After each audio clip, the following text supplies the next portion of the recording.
2011년 한 편의 영화가 대한민국을 뒤흔들고 있다.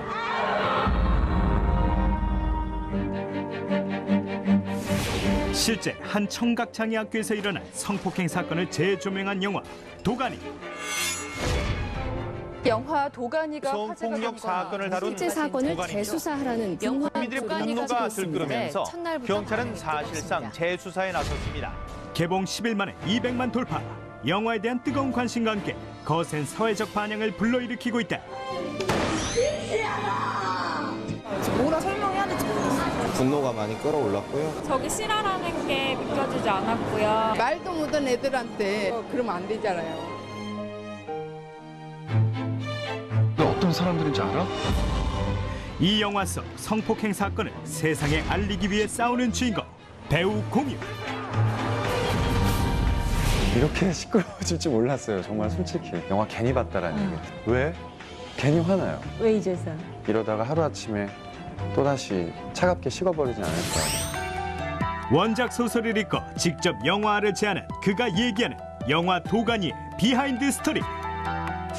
전화를 했죠. 일단 취미 이만큼이 튈 정도로 열변을 토했었어요. 처음에는 공지영 씨를 의심하기도 했었어요. 이 작가의 상술이 아닌가. 도가니 같은 작품이 있을까 싶어요, 사실.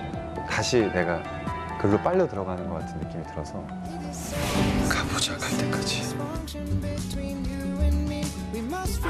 올해로 데뷔 10년, 드라마 커피 프린스 1호작, 영화 김종욱 찾기 등을 통해 로맨틱 가이로 알려진 배우 공유가 밝히는 그의 실제 모습은? 잘해요. 가끔 술도 먹고 벽도 치고요. 20대 때는 좀 더 도도하게. 안 해. 사진 찍지 말라고. 빠르고. 별의별 얘기 다 해.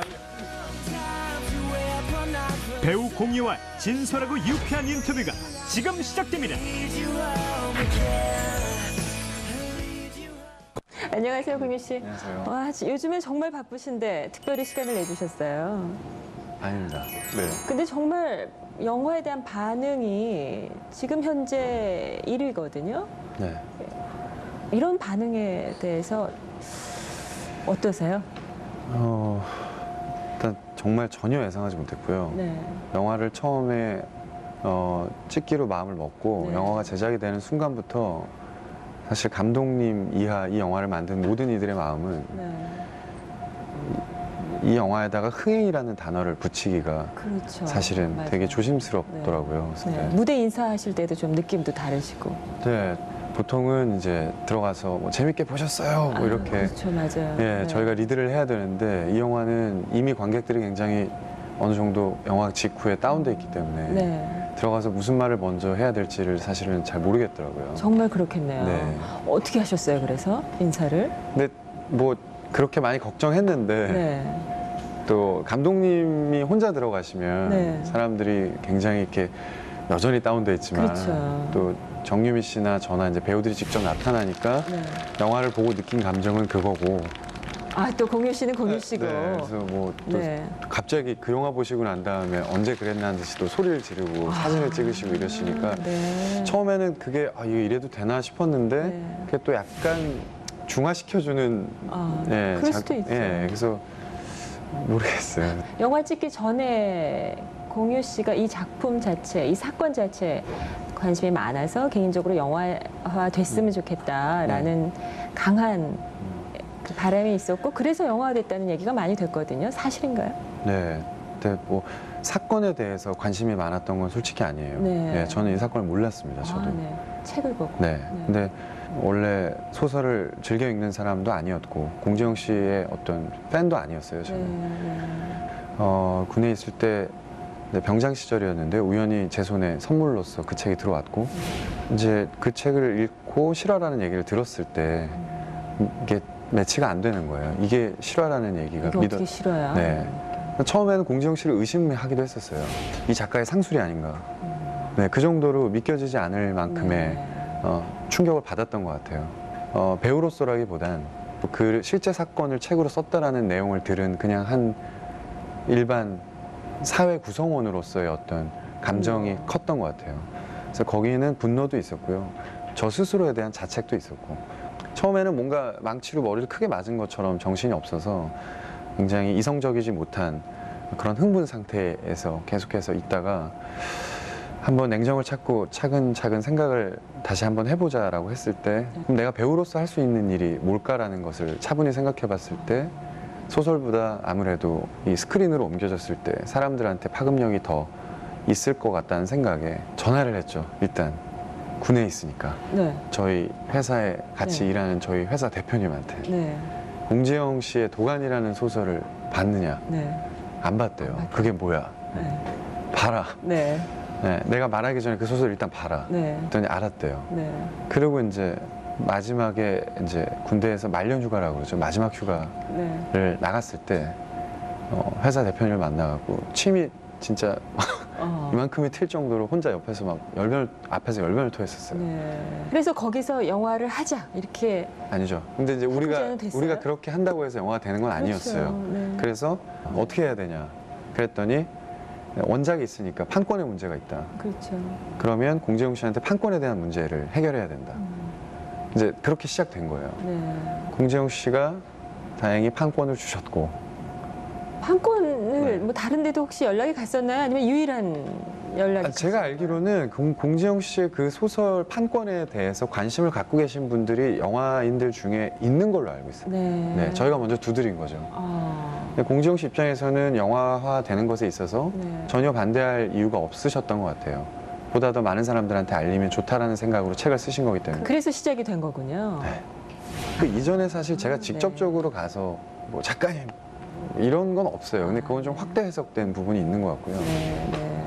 그리고 이제 그렇게 됐다고 해서 또 영화가 다 만들어지는 게 아닌 것이 2차적으로 현실적인 문제는 투자의 문제가 그렇죠. 있었죠. 네. 투자자들이 투자할 수익성은 없다 이렇게 생각했던 건가요? 누가 봐도 그랬을 것 같아요. 제가 봐도 제가 투자자 입장이라면 네. 굳이 왜 이런 얘기를 다시 세상에 끄집어내서 이 어두운 얘기를 네. 사람들은 극장에 8, 9천 원이라는 돈을 내고 어쨌든 스트레스를 풀러가는 것이기도 한데 네. 왜 굳이 스트레스를 더 줘야 되냐. 뭐 아. 1차원적으로 생각하면 투자자들 입장에서는 그렇게 생각할 수 있겠죠. 그래서 제가 알기로는 그렇게 쉬웠던 과정은 아닌 걸로 알고 있고 공지영 씨도 그렇게 얘기들을 많이 하시던데요. 아. 저보다 더 아마 많이 알고 계실 것 같아요. 영화 찍으면서 참 쉽지 않았겠다 싶더라고요. 네. 배우들. 그 촬영할 때 하고 영화가 다 완성돼서 처음 보실 때. 어디서 처음 보셨어요? 제일 처음 본 게 그 언론 시사회 때. 아, 네. 근데 한 30분 보다가 의자 밑으로 기어 들어갔던 것 같아요. 왜요? 민수라는 아이가 교무실에서 구타를 당하는 장면이 나오는데 저는 그 현장에 있었어요. 그리고 그 씬의 끝에 등장해서 박 선생님 왜 그러세요? 라고 대사도 있었고 그 씬의 모든 것을 다 알고 그 씬이 어떻게 촬영되는지도 옆에서 다 본 사람임에도 불구하고 아주 큰 스크린상에서 그 모습을 보는데 저는 영화 끝나고 난 다음에 4개월 동안 그 안에서 있었던 것들을 전 개인적으로 제가 지우려고 노력을 했던 것 같아요. 그래서 밤에 좀 두 발 뻗고 자고 싶고 네. 그랬는데 한동안 잊고 있다가 관객 입장에서 앉아서 보는데 전 괜찮을 줄 알았어요. 제가 다 아는 내용이니까. 네. 근데 제가 느낀 것을 제가 봤을 땐 엄살을 부리는 건 아닐까라고 저 스스로도 생각을 했는데 처음 보는 관객들보다 저는 더 힘들었던 것 같아요. 그렇죠. 네. 다시 들어가니까. 네, 다시 들어가니까. 난 도가니 속에서 이제 나왔다고 생각했는데 그 장면 하나로 다시 내가 글로 빨려 들어가는 것 같은 느낌이 들어서 그래서 제가 오죽했으면은 그 영화를 앞에 서서 홍보해야 되는 배우, 상업 배우의 입장에서 네. 기자들이 다 앉아있는데 그 언론 시사회에서 제 첫 멘트가 영화 괜히 봤다라는 얘기를 했었어요. 네. 사실 할 말은 아니거든요. 투자하신 분들 입장에서 바라봤을 때. 근데 이해되는 말씀이죠. 예. 네. 근데 진짜 그랬었어요. 아. 네. 그래서 그 뒤로 영화를 본 적이 없습니다. 저. 그때 보고 안 보셨어요? 네. 심지어는 지금 이 영화를 출연한 배우 입장에서 4, 5일 만에 100만이라는 관객 수를 동원하는 거는 많은 배우들이 겪는 흔한 일은 아니잖아요. 저도 처음이에요, 사실은.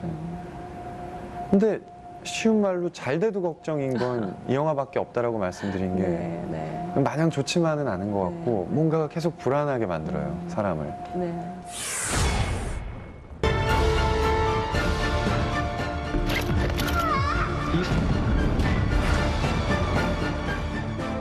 이 아이들을 지키고 싶습니다. 도가니. 영화 도가니는 2000년부터 2005년까지 5년간 실제 한 청각장애인 학교에서 교장과 교직원들이 학생들에게 가했던 성폭행 사건을 다룬 작품으로 공지영 작가의 원작 소설을 영화로 재창조했다. 바뀌었어요. 보기 힘들 만큼 충격적인 영화의 내용이 실화를 바탕으로 했다는 점에서 많은 사람들의 광분을 일으키고 있다. 게다가 가해자 4명이 법원에서 비교적 가벼운 실형만에 선고받았고 일부 관련자들은 그대로 학교로 복직했다는 점이 후폭풍을 일으키고 있다. 그러니까 우리가 도저히 상식의 어떤 범위 내에서 상상할 수 없는 거였기 때문에 지금 생각해도 분하고 결코 간과해서는 안 된다는 생각이 아직도 변함이 없습니다. 네티즌들은 포털 사이트를 통해 아동 성범죄 공소시효 폐지 서명 운동을 벌이고 있으며 국회에서는 도가니 방지법 제정을 위한 발의 절차를 밟고 있다.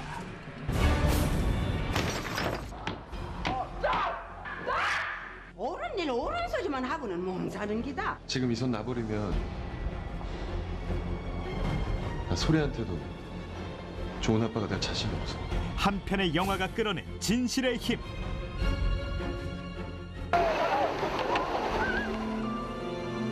지금 대한민국은 그 사회적 반영으로 뜨겁게 달궈지고 있는 중이다.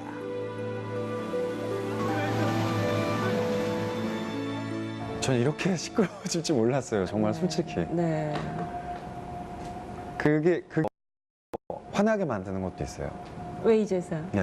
왜 이제서? 네. 네. 물론 저도 소설을 보지 않았다면 네. 저도 죽을 때까지 모를 수도 있었던 네. 일이에요. 그렇죠. 저는 사회적인 것에 그렇게 관심이 많은 사람이 아니었기 때문에 그렇다고 저도 또 마찬가지로 남들하고 똑같이 내가 그거 안다고 해서 뭐가 달라져 하고 또 그게 또 곧 현실이기도 하고 네. 내가 나서서 뭔가를 해결할 수 없잖아 뭐 이런 식의 방관적인 태도로 세상을 바라보고 살아왔던 사람인데 근데도 갑자기 막 이렇게 시끌벅적해지는 게 네. 모르겠어요. 마냥 좋지만은 않아 보여요. 네. 왜? 괜히 화나요. 그럼 네. 지금 말씀하신 그 감정을 영화를 본 사람들이 비슷하게 느낄 것 같아요. 그런데 영화 아까 이제 잠깐 민수 얘기도 하셨는데 사회적으로 문제 의식을 일으키는 것을 영화가 담당할 수 있는 걸 보여줬다. 이런 좋은 평가가 이제 대세인데 그 와중에 하나이도 조금 아쉽거나 걱정하는 게 아역 배우들에 대한 사실 걱정이었어요. 사실 보면서도 그랬어. 아우 저 역할을 했구나 이런 것에 생각이 들더라고요. 현장에선 어떠셨어요? 굉장히 많은 분들이 걱정하실 거 알았어요. 저희도 영화가 나오고 나면 어린 친구들에 대한 관심이 쏟아지겠구나. 이제 저희가 신경 써야 될 부분은 이 아이가 지금이 아니라 나중에 성인이 됐을 때나 나이를 훨씬 더 나이를 먹었을 때 그때도 이게 불현듯 갑자기 본인한테 상처 비슷하게 다가올 수도 있지 않을까라는 네, 네. 그런 생각들을 모두가 다 갖고 있었기 때문에 현장에서 생각한 것보다 아이들이 저희가 생각한 것보다 굉장히 쿨하고 굉장히 조숙하더라고요. 요즘 아이들이. 그래요? 네. 아이들이 쿨한 거는 그 현장에서 어떤 거였어요? 예를 들면 그런 거죠. 연기인데요, 뭐. 뭐 이런. 네. 근데 실제 그 아역들이 몇 살이었죠, 실제? 실제로 여자 아이들이 5학년이고요. 5학년. 남자아이가 중학교 1학년. 네, 네. 아, 연기인데요, 뭐. 그것도 그 한마디 때문에 현장이 웃음바다가 되긴 했지만 그래도 얘가 말은 이렇게 해도 얘가 모르는 사이에 은연중에 얘가 그렇죠. 받을 상처라는 게 분명히 있을 것이기 때문에 그걸 걱정하는 거죠. 네, 그 부분에 대해서 저랑 정유미 씨가 할 수 있었던 가장 사실은 현실적인 일은 네. 옆에서 항상 같이 호흡하는 거였었어요. 제 상대 역이기도 하기 때문에 네. 아이들이 항상 최선의 컨디션을 유지할 수 있도록 옆에서 도와주는 건데 아이들이니까 눈높이를 맞춰줘야 되고 그러다 보니까 결국 쉽게 얘기하자면 애들하고 노는 거죠. 네. 애들의 눈높이로. 네. 그 아이들이라고 하기도 참 어렵네요. 그렇죠? 네. 네. 너무 다 알아요. 근데 그래요. 네. 제가 5학년 때 모습과는 다른 것 같아요. 너무 다 알더라고요. 깜짝깜짝 놀랄 정도로. 근데 어찌됐건 뭐 그건 그거더라도 저희는 사실은 감독님께서 굉장히 배려를 많이 하셨고 네, 아니, 당연한 거지만 네, 네. 어떤 그런 씬들을 촬영할 때 누구보다도 가장 예민해지셨던 분은 감독님이시잖아요. 근데 어떤 카메라 앵글도 아이들이 직접적으로 노출이 되거나 뭐 혹은 어떤 행위 면에 있어서도 아이들이 직접적으로 연기를 할 때 네. 그걸 감행해야 되는 그런 것들을 다 배제하셨어요. 그랬군요. 근데 그것을 화면상으로 옮겨서 네. 편집이라는 것과 음악과 사운드를 입혀놨을 때 그 분위기라는 게 있잖아요. 이렇게 더 과장된. 네. 그러니까 그런 부분을 저는 이제 아무래도 이 안에 있는 사람이기 때문에 알아서 네. 어떻게 보면 좀 어떻게 보면 좀 덤덤할 수 있는 것 같은데 영화를 보신 분들 입장에서는 막 어떻게 애들한테 저런 걸 걱정이 될 수 네네 뭐 있었죠. 이해는 합니다만 저는 또 이렇게 조금 말씀드리고 싶은 거죠. 그 얘기를 들으니까 조금 좀 덜 걱정이 되는. 인호라는 인물로 상징이 됐지만 꼭 남성이 아니라 하더라도 우리 모두가 나라면 하고 한번 투입해 볼 수 있는 인물이었어요. 네. 나라면 저런 상황에 어떻게 했을까? 나도 아마 저렇게 그냥 현실에서 도망갔을지도 몰라라는 생각. 그래서 다 그 영화를 보면서 더 속이 불편한 거 아닌가 그런 생각도 하거든요. 거울 보는 것 같은 수도 있고. 만약에 인간 공유시라면 인호처럼 했을까 이런 생각 혹시 해보셨어요? 배우 말고 사람으로? 근데 영화 속에 그러니까 원작하고 영화는 인호가 좀 다르잖아요. 그렇죠. 네. 근데 영화를 놓고 얘기하자면 영화 속에 인호만큼 했을까 싶어요. 들어가 봐야 돼. 네, 솔직히 그렇죠. 네. 네. 못했을 것 같아요. 근데 소설 속 인호를 처음에 봤을 때 네. 슬펐지만 인호를 이해했다라는 건 네. 네 딸 소리보다 나라면 아, 어땠을까라는 소중합니다. 질문을 저한테 해봤다는 거죠. 네. 그렇죠. 그냥 슬프지만 네. 너 되게 바보 같고 너 되게 밉지만 내가 너라도 그랬을 거야. 난 내 딸한테 갔을 거고 내 와이프한테 갔을 것 같다는 거죠. 우리 모두가 다 알고 있는 거고. 네. 어떻게 보면 그것이 또 제가 배우로서 만약에 도가니에 대한 욕심을 아주 요만큼이라도 갖고 있다면 10 중에 하나가 배우의 욕심이 있었다면 그런 인호의 아주 그 고뇌를 표현하고 싶었던 것 같아요. 네. 네. 네. 영화 속의 인호는 대리만족도 있었던 것 같아요. 화분을 그의 뭐 뒤통수에 내리치고 그 물대포가 쏟아지는 시위 현장 속에 들어가서 물대포를 맞으면서 뭐 나약해 보이지만 어쨌든 지렁이가 밟았을 때 꿈틀대는 것처럼 세상을 향해서 뭔가 외쳐보기도 하고 뭔가 대리만족도 있었던 것 같아요. 네. 근데 저는 솔직히 만약에 저라면 네. 저도 소설 속의 인호와 별 다르지 않았을까 싶어요. 네. 너무 이렇게 얘기하면 아니요, 그게 솔직한 얘기이신 것 같아요. 네. 솔직한 말씀이신 것 같고 모두 그렇게 생각하지 않았을까 싶어요. 영화 도가니가 이 사건은 전혀 이제 별개로 치고요. 영화 도가니라는 것이 배우로서 나한테 나중에 어떤 작품이었다라고 남을 것 같으세요? 사람 일은 모르는 거라 미리 이렇게 뭔가를 단언하는 게 위험하긴 하지만 네. 제가 뭐 배우를 언제까지 할지 모르겠지만 이렇게 훨씬 더 나이를 먹고 제 필모들을 이렇게 펼쳐놓고 봤을 때 도가니 같은 작품이 있을까 싶어요, 사실. 네, 감히 말하자면 그럴 것 같아요. 그리고 배우로서 뭔가 내가 이러다가 뭔가 굳어지면 어떡하나 네. 그런 걱정도 하죠. 네. 근데 배우로서의 그런 걱정보다 사람으로서의 걱정이 더 큰 것 같아요. 네. 도가니는 저한테 그런 영화. 네. 네. 사람으로서 고민하고 그리고 걱정하고 두려워하고 아주 복합적인 여러 가지 희노애락의 감정들을 느끼게 해준 예를 들어서 한 60, 70? 네. 나이가 됐을 때 네. 그때 돼서는 지금보다 여유가 있을 거 아니에요. 사람으로서. 네. 잘했어. 그럼요. 후회 안 해. 잘한 거야. 네. 그렇게 얘기할 수 있을 것 같아요. 자신한테. 의미가 큰 작품이었고요. 도가니에 대해서 얘기를 많이 했는데 네. 그 인터뷰 하신 다른 기사도 보고 또 오늘 인터뷰 하시다가도 그 말씀 하셨는데 제가 언제까지 배우를 할지 모르겠지만요. 이 얘기를 자주 하시더라고요. 네. 근데 그럴 얘기할 때는 어떤 생각이 깔려 있어요? 뭐 성향의 문제 같은데요. 네. 연예계라는 곳이 네. 그냥 제가 저라는 사람을 봤을 때 네. 저한테 그렇게 녹록치 않은 곳인 것 같긴 해요. 최대한 객관적으로 저를 봤을 때 연예계라는 곳과 그렇게 잘 어울리는 사람 같지는 않다라는 생각을 늘 하고 있었어요. 그래요? 거기서 편하려면 어떤 사람이 연예계에 어울려요? 어떤 성향? 성격? 약간 양날의 검인데요. 네. 저는 예민한 편인 것 같거든요. 가끔 술도 먹고 벽도 치고요. 사진 찍지 말라고, 사진 찍지 말라고. 아, 나도 사람인데 뭔데 배우가 도대체 뭔데? 막 이러면서 스스로한테 어느 순간에 너무 껍데기인 것 같다는 생각. 너 진짜 솔직하게 얘기해봐. 지금 좋아? 어떤 사람이 연예계에 어울려요? 어떤 성향? 성격? 약간 양날의 검인데요. 네. 저는 예민한 편인 것 같거든요. 그리고 연기라는 걸 하면서 그 예민함이 더 커지는 것 같아요. 너무나 예민한 저를 볼 때, 거울을 볼 때 제가 죽을 만큼 싫을 때도 있어요. 아, 그냥 좀 단순하게 살지. 그냥 좀 이럴 때 좀 무디면 좋을 텐데 뭐 이렇게 아파하나 싶기도 하고. 뭐 그렇게 아프세요?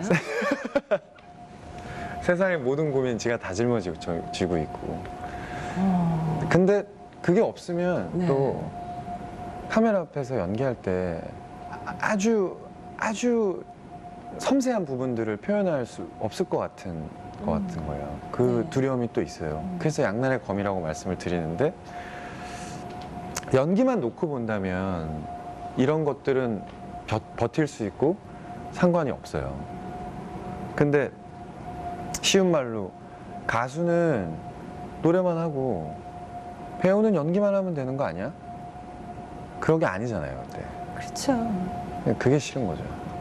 연기는 좋으시죠? 네. 저 예전에 그런 얘기 했었어요. 이건 변함이 없어요. 네. 열에 아홉, 그러니까 비율로 따지자면 네. 10개가, 9개가 싫은데 한 네. 개가 좋은 이유는 카메라 앞에 섰을 때 그거 하나 때문에 하는 거라는. 카메라 앞에서만 행복하세요? 연기할 때? 그때 그 희열이 있으니까. 그 희열 때문에 다른 구가 싫고 힘들고 지겨워도 그 일 때문에 하는 거죠. 그 희열. 그럼 배우를 타고 나셨네요. 근데 열의 아홉이 싫으세요? 너무 극단적이죠. 극단적인 건 아닌데 이런 추측은 했어요. 그렇게 말씀하실 때. 배우로서 내 직업은 좋으나 그래서 많은 사람들한테 스타가 되고 사랑받는 것도 정말 감사한데 유명세 때문에 따라오는 다른 모든 부차적인 것. 그건 좀 견디기 힘들다. 이건 날 때로는 불행하게 한다. 그런 건가요? 네. 맞아요? 뭐 그런 것만은 아니지만 꽤 많은 부분이죠. 그게. 근데 그 부분에 있어서는 옛날보다 좀 자유로워진 것 같긴 해요. 처음엔 더 했어요. 평범하지 않아서 참 그렇구나. 언제셨어요? 언제 그러세요? 전 지금도 네. 제가 나름 소소하게나마 그런 틀을 깨는 작업들을 스스로 많이 하고 있거든요. 어떻게 해요?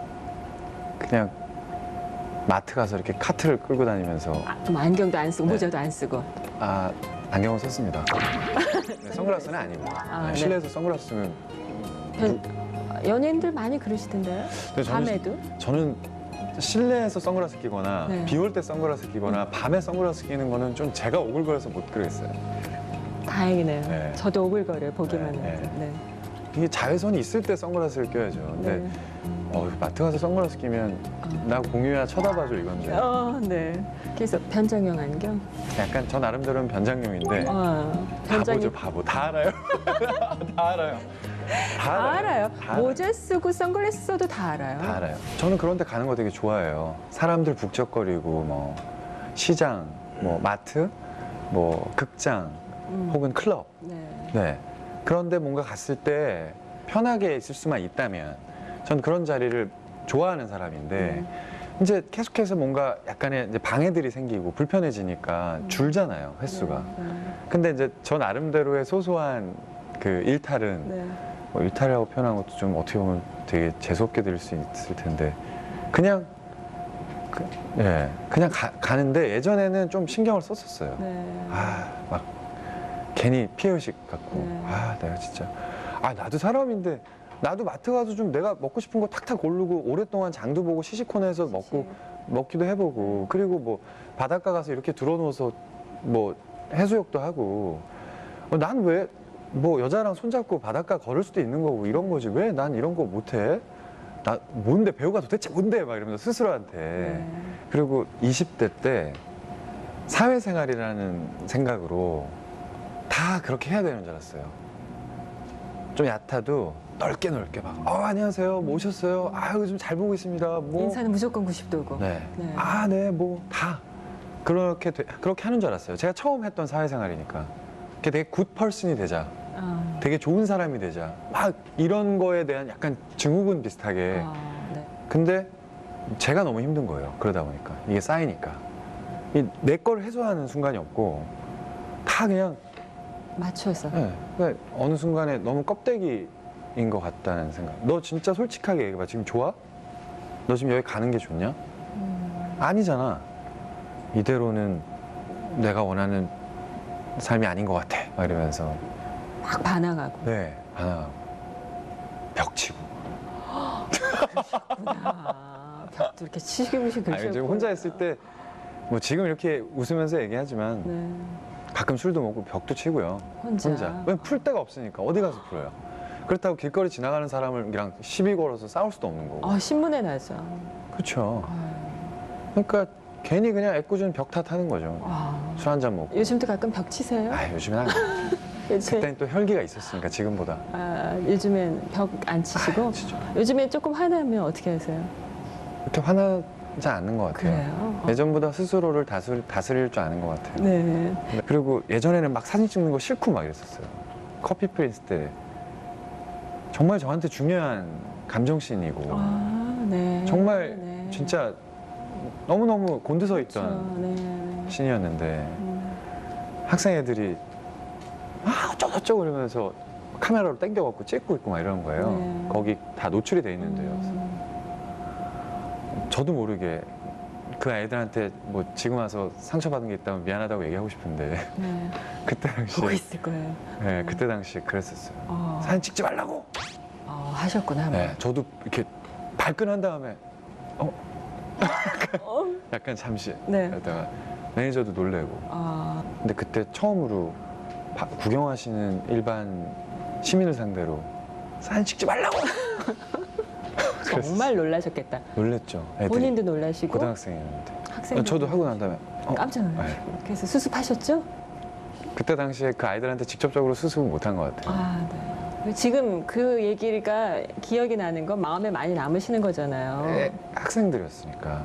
그러니까 지금 그분들은 아직도 팬이시고 보면서 양해. 이제 그분들이 2007년이니까 대학생일까? 한 3명 정도로 기억되는데 그 인근 고등학교에 다니던 학생들이었어요. 얘들아 TV 보고 있니? 말 놔도 되나요? 대학생? 대학생. 숙녀? 네. TV 보고 있으신지 모르겠네요. 그때는 저 나름대로 되게 예민해져 있던 순간이고 되게 잘 해내고 싶었던 씬이었기 때문에 본의 아니게 제가 저 좋아서 그렇게 해주신 건데 제가 버럭 화를 낸 점 지금 시간이 많이 지나긴 했지만 심심한 사과의 말씀을 드리고 싶고요. 지금도 그때 이후로 혹시 충격받아서 저를 떠나셨다면 저는 지금이라도 괜찮으니까 다시 오시면 말까지 말도 더듬으시고. 네. 물 좀. 충분히 되셨어요. 네. 아시겠죠? 예. 잘 부탁드려요. 신경 쓰이죠. 쓰이죠. 신경 쓰이죠. 아무래도 사람들은 보는 것만 가지고 판단하고 혹은 거기서 조금 더 예상할 수는 있겠으나 대중들이나 밖에서 바라보는 시선은 그럴 수밖에 없는 거고요, 사실은. 근데 그렇게 보여지는 것만큼 그렇게 달콤한 사람은 아니라는 거죠, 제 말은. 네, 네. 쌉쌀해요. 쌉쌀해요? 네, 그런 것 같아요. 그래서 어떻게 해답을 찾으셨어요? 그때는? 그때 20대 후반이 제일 스스로 머리가 터질 정도의 많은 생각들이 저를 짓눌렀던 20대 끝물 딱 그게 커피 프린스 전.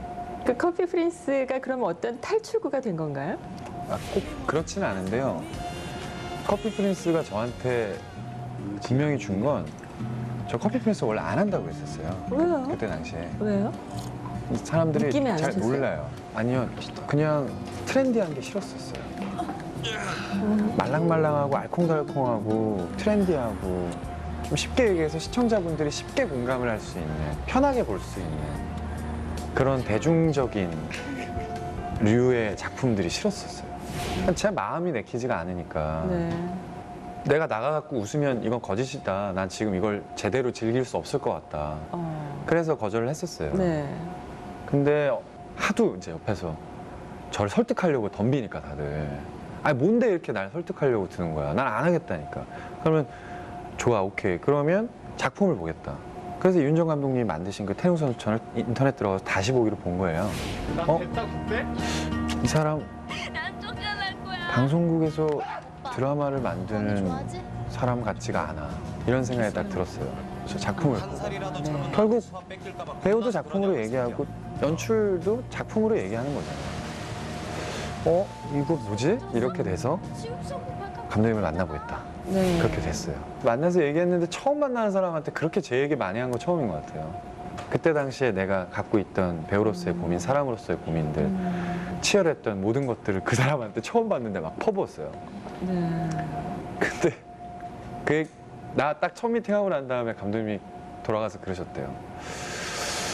이 사람을 데리고 어떻게 이 드라마를 하지? 그때 그 감독이 했던 자료 보니까 아주 까칠하고 딱 그 얘기를 하셨거든요. 네. 자기한테 계속해서 막 이렇게 상처를 내는 사람 같아 보였다고 그렇게 얘기하셨어요. 얘 왜 이러지? 이랬겠죠. 그렇게 보였나 봐요. 되게 뾰족하고 되게 자기 가슴에 계속해서 상처를 내는 사람처럼 보였대요. 그래서 깝깝했대요. 그 안에 나왔던 뭐 이선균 씨 같은 분도 실제로는 되게 한량 스타일이세요. 실제로. 네, 실제로 되게 자유인. 뭐 김창완 선생님. 근데 실제로 다 그러죠. 다 소탈하시고. 그들 눈에 봤을 때는 공유만 연예인이었죠. 그런 얘기를 들었어요. 난 아닌데 자기들이 봤을 땐 공유는 스타였던 거예요. 아, 공유랑 우리가 어떻게 또 드라마를 할까? 얼마나 까칠할까? 쉬운 말로. 뭐 그렇게 생각들 하셨나 봐요. 그 무리들이. 감독하고 함께. 네. 나만 혼자 왕따처럼. 그랬대요. 나중에 끝나고 얘기하더라고요. 처음에 그랬다고. 그러니까 저를 신경을 쓴 거죠. 얘가 들어와서 얼마나 까칠할까. 뭐 혹은 그렇지만 촬영 중엔 안 그러셨죠? 안 그랬죠. 근데 겪어보니까 사람이 좋거든. 그건 모르겠으나. 네. 농담이에요. 네. 흔히 사춘기를 겪는 나이에 사춘기 안 하셨어요? 듣고 보니까 그런 것 같기도 하고. 보통 고등학교 저는 제2의 사춘기라고 얘기를 하는데 그때가 네, 사춘기를 좀 늦게 하시고 뭐 그럴 수도 그것으로 있겠네요. 질풍노도의 시간은 지나간 건가요? 네, 지난 것 같아요. 그 커피 프린스 하면서 이제 커피 프린스 이 직후라기보단 커피 프린스는 저한테 어떤 의미였냐면 굉장히 죽어가는 열정을 다시 내가 열정이 죽지 않았다라는 걸 깨닫게 해준 드라마. 아주 중요했네요. 드라마였어요. 네. 중요했죠. 네. 완전 놀았으니까요. 카메라 앞에서 신나고. 진짜 드라마 현장이 굉장히 열악하잖아요. 잠 못 자고 속대본 봐야 되고. 근데 하나도 괴롭지 않았었어요. 뭐 나름대로 그런 것도 있겠죠. 군대를 이제 가야 되는 또 입장도 있으니까. 커피 프린스 시작하시기 전에 군대를 이거 끝나고 간다가 정해져 있었어요. 저 개인적으로는 그렇게 생각을 하고 혼자. 있었죠. 네. 네. 커피 프린스가 그렇게 잘 될 거라고는 생각 못했지만 네. 결과적으로는 잘 돼서 네. 가는 길이 뭐 주변에서는 너무들 아쉬워하고 안타까워하셨지만 전 발걸음이 가벼울 수 있었고. 그래요? 네. 뭐 박수 받고 가니까 기분 좋죠. 조금의 아쉬움도 없고요. 아예 없다 그러면 거짓말이죠. 네. 근데 주변에서 다 뭐 뭐 광고 어떻게? 뭐 현실적인. 그렇죠. 그렇죠. 제일 많이 들어올 때인데. 보는 사람마다 그 얘기했었어요. 돈, 광고. 세상에 광고가 몇 편 있니?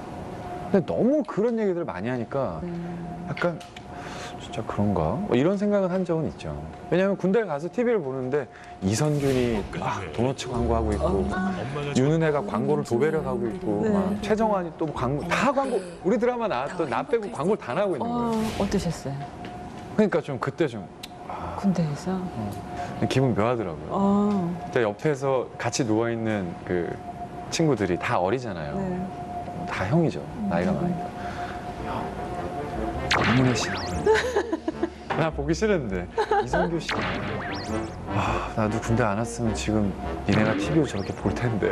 이러면서. 제일 많이 나올 수 있었죠. 그랬던 기억이 나는데 뭐 그렇게 크게 후회하지 않았던 것 같아요. 처음에는 전방에 계셨잖아요. 1년은. 최전방에서의 군대 생활은 재밌었습니다. 재밌으셨어요? 저는 진짜 하나도 거짓 없이 얘기하는데 철원에서 몸은 힘들어요. 당연히. 근데 확실히 전방에 가까울수록 이 사람들끼리의 이 끈적끈적함이 있어요. 네. 저 서울로 옮길 때 애들 끌어안고 다 울었거든요. 같이 생활했던 애들이. 제가 토우중대에 있었는데 너는 토우중대 대원으로서 할 만큼 다 했고 너는 어차피 시간이 지나야 전역하지만 여기서는 전역한 거나 다름없다. 그렇게 해주셨어요. 저 갈 때. 그래서 이렇게 도열이라고 하죠. 딱 서갖고 근데 거기를 걸어가는데 애들이 뛰어가고 다 안겨가고 다 우는 거예요. 그래서 진짜 저도 울었어요. 막 눈물이 막 나는데 막 애들 눈물 닦아주느라고 전 울음 참느라고 혼났거든요. 막 먹었죠, 저는 속으로. 나까지 울면 안 되겠다 싶어갖고. 그래. 웃으면서. 그런 전후에 제가 언제 느껴보겠어요, 그런 거. 근데 진짜 그런 끈적끈적함이 있고 그리고 이제 국방부로 이제 와서 부름을 받고 와서 라디오 DJ를 했는데 저는 굉장히 복받은 사람인 게 저처럼 군 생활을 이렇게 다양한 패턴으로 한 사람은 없을 거잖아요. 뭐 이건 자랑인데요. 그 작가분이 어느 날인가 신문을 가지고 오셨어요. 라디오 청취율 나온 거를. 근데 제가 DJ로 앉으면서 주파수 확장이 돼서요. 그 전보다 일반 청취자들이 훨씬 더 많이 들을 수 있는 여건이 그때 형성이 된 거거든요. 원래 군방송이 그렇진 않았는데. 그래갖고 다른 일반 저희는 쉽게 이제 싸제 라디오 방송이라고 표현을 했는데 뭐 홍진경 씨, 뭐 박소연 씨, 되게 기라성 같은 오래된 DJ분들이 같은 시간대가 아닌데 같은 시간대인 작품도 있고. 근데 그 청취율에서 그렇게 뒤지지 않았었어요. 군방송이 그런 적이 있어요? 없죠? 저희 작가님 말로는 홍보원 역사상 처음이라고 했었어요. 그래서 저 되게 뿌듯했어요. 지금 자랑하신 거죠? 자랑해요. 네. 작가님이 너무 행복해 하시면서 우리 홍배우 장하다고 대단하다고. 진짜 장하시네요. 근데 정말 의외였어요. 근데 되게 좋더라고요, 기분이. 내 얘기를 많이 들어주는구나, 사람들이. 언젠가 기회 되면 또 한번 혹시라도 내가 나중에 배우 말고 이런 것도 해봐야지. 그런 거 있으세요? 제가 라디오 할 때 이런 얘기 참 많이 했는데 팬들이 저한테 책 선물하고 CD 선물을 많이 해줘요. 음악 좋아하는 거 알고 인디밴드 좋아하는 거 알고부터는 더 하시죠. 나오는 족족 새로 나오는 앨범들. 그래서 집에도 이렇게 한쪽 벽면에 뭐 책 CD 이래갖고 이게 있거든요. 그거를 혼자서 하는 게 아니라 팬분들이 주시는 게 많으니까 제가 읽을 거 읽고 들을 거 다 듣고 난 다음에 나중에 공유할 수 있는 공간이 있었으면 좋겠어요. 이름처럼. 네, 팬들하고. 그러면 뭐 굳이 말로 그려보자면 북카페나 뭐 이런 거죠. 그냥 뭐 이제 뭔가 팬과 배우의 어떤 그런 거리감이 없는 그냥 조그만 북카페 사장과 손님으로서 와서 본인이 줬던 선물했던 책을 꺼내서 볼 수도 있는 거고 거기 내가 무슨 글을 썼었는지도 볼 수 있는 거고 뭐 이런 것들을 생각해 보니까 재밌더라고요. 되게 재밌네요. 네, 그래서 나중에 한 번쯤 해보고 싶긴 해요. 그리고 거기서 더하면 이제 통기타까지 칠 수도 있는 거죠. 직접? 네, 직접 칠 수도 있고 노래도 하고 뭐 인디밴드가 와서 소규모 공연? 네, 소규모 공연도 할 수 있는 거. 장소가 조금은 커야 되겠네요. 네, 그런 생각 많이 하는 것 같아요. 저희 어머니는 그러세요. 참 돈 안 되는 생각만. 네. 돈에 관심이 없으시니까. 진짜 그렇게 얘기하세요. 남자가 말이야 좀 네. 딱 야망도 있고 네. 딱 이렇게 해갖고 뭐 좀 크게 이런 생각을 해야 되는데 이게 어머님께서 이렇게 시원시원하신가 봐요. 그렇지도 않아요. 제가 엄마 닮은 건데 그렇지도 않으면서 손도. 네, 네. 참 보면 돈 안 되는 생각만 한다고. 네, 나이 말씀을 참 많이 하셨어요. 죄송합니다. 왜 죄송하죠? 아 그것도 죄송합니다.